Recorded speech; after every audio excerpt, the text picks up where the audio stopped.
विधानसभा निवडणुकीच्या मतदानाच्या दिवशी 20 नोव्हेंबर रोजी उमरी मेघे येथे एका बूथवर जाऊन महिलेशी असभ्य वर्तन करून तिला जातीवाचक व अश्लील शिवीगाळ केल्याप्रकरणी राष्ट्रवादी काँग्रेस शरद पवार गटाचे स्टार प्रचारक नितेश कराड यांच्यावर सावंगी पोलिसात जातीवाचक शिवीगाळ केल्याप्रकरणी 29 नोव्हेंबर रोजी अॅट्रॉसिटीचा गुन्हा दाखल करण्यात आला। गुन्हा दाखल होताच नितेश कराड हे फरार असून अंतरिम जामिनासाठी त्यांची धावाधाव सुरू असल्याची माहिती विश्वसनीय सूत्राकडून मिळाली आहे। वृत्त सविस्तर जाणून घेण्याकरता चॅनलला सबस्क्राइब जरूर करा। त्यांनी जामिनासाठी अर्ज दाखल केल्यानंतर आज 3 डिसेंबर रोजी सुनावणी झाली। विधानसभा निवडणुकीच्या मतदानाच्या दिवशी कराडे मास्तर परिवारासह मांडवा येथे मतदान करण्यासाठी गेले होते।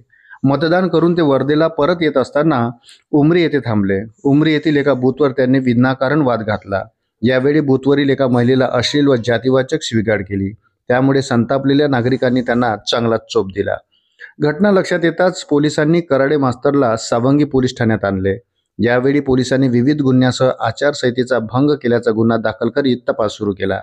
दरम्यान 29 नोव्हेंबरला नितेश कराडे यांच्यावर अॅट्रॉसिटीचा गुन्हा दाखल करण्यात आला।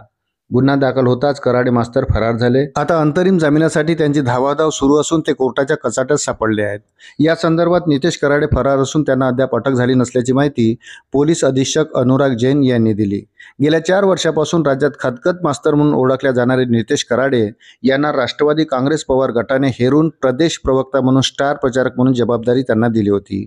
परंतु स्टार प्रचारकाचे काही नियम असतात, त्या नियमांची माहिती असती तर नितेश कराडे वाहनाखाली उतरून त्यांनी हा प्रसंग ओढवून घेतला नसता, अशी चर्चा राजकीय वर्तुळात आहे।